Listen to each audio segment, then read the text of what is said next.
Hey guys, it's Parzival. I also go by Will, and I am back with another sort of topic video. It's not really a topic video about anything in particular, it's more just like a Will talks about their experiences video. But I figured I would share with you guys the first time I drew on Clip Studio Paint.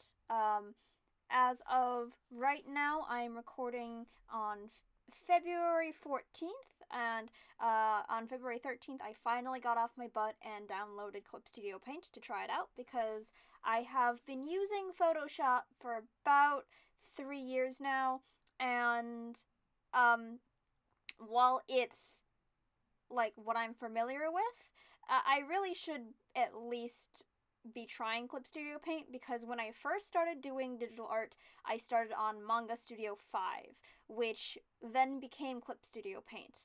And when I was adjusting to different programs because my Manga Studio 5 didn't transfer to my new computer, I tried different things. I tried Metabang, I tried GIMP, I tried Fire Alpaca. Fire Alpaca wasn't too bad, but at the time I had a Mac and I didn't have an external tablet like I do now. And so I didn't have access to Paint Tool Sci, and admittedly, when I did get access to Paint Tool Sci once I got my tablet, I still didn't really like it, didn't vibe with me. But Clip Studio Paint is the upgraded version of Manga Studio 5, and so I figured that I should probably try it out at some point. It's certainly cheaper than paying the Photoshop subscription every single year. And I have a pretty solid Photoshop subscription. I am not complaining about it whatsoever, but if Clip Studio Paint can do everything that I need it to do, that Photoshop that Photoshop can't do, I would like to transfer over that Photoshop can do. I would like to transfer it over because Clip Studio Paint has like pattern brushes and various assets and background stuff, and most importantly for my style, it has a fill tool that doesn't give you that disgusting white anti-alias line when you paint bucket everything. So I really, really want to see if I can transfer most of my process, if not all of it, over to Clip Studio Paint so I can, have a bit of a more affordable uh, program. Not that I don't like Photoshop, but also Adobe is slowly leeching everyone dry. But yeah, so it took me a while to get the settings to one where I wanted them in terms of on the layout. As you can see here, if you've seen my other videos, I have laid out my Clip Studio Paint as close to what I could for my Photoshop as possible. It's not quite there yet, and I'm definitely still getting used to what my process should be being and where everything is. You can see my mouse in certain places go to where I habitually go when I need to like make a new layer in Photoshop because the layer button is at the bottom in Photoshop, not at the top. But I'm slowly getting it. Overall, I really, really do like how fast it makes my flat colors because I can just smack those flat colors in and not have to deal with anything. But it definitely is a little bit wonky when it comes to some of the details. I don't know if I should be working smaller on Clip Studio Paint to avoid some of that issue, or if I just need to be a little bit more precise.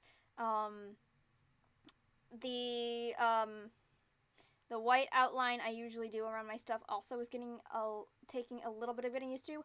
I had to make a whole new paint bucket tool for that because I feel like there should be a faster way in Clip Studio Paint to make my outside stroke, but I haven't quite figured it out yet. We'll see. Me going to my Photoshop shortcut for that just did not work as fast as I wanted it to, and I don't know what was going on, but whatever. The line art is the thing that tripped me up a lot because I'm getting used to the brush settings, and I don't really know how I feel about it yet. It might just be my pen pressure settings, or it might just be the new program. I'm not positive, but the line art feels weird and different and funky to me.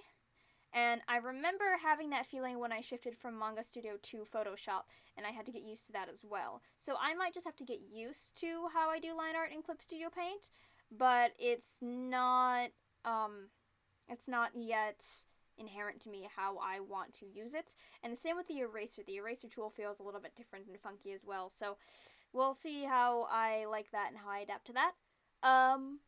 Let's see what else. The shading brushes, I haven't found one that I entirely like yet, but I actually do really like that they have like watercolor and oil paint brushes, because those can imitate soft shading. I could just go back to cel shading. I do want to do that too, but I think if I have the resources, I could just learn to use the like the soft shading painty brushes, and that's actually something I really liked from Sai that I think that I could like adapt. Um, I do though want to do some more cel shaded stuff. I haven't done as much cel shaded stuff recently, and I feel like I really should. But yeah, I feel like I learned a decent amount just doing this headshot, and I will definitely need some getting used to with it. But I really enjoyed Clip Studio Paint, and I hope that if you guys are looking for a Photoshop alternative, you also check it out. It's usually on sale. It's not that expensive. It's just a one-time purchase. But yeah, if you guys liked Manga Studio at any point, try Clip Studio Paint. It's really fun. Thank you for coming with me on this journey, and I will send you guys to the outro. Bye!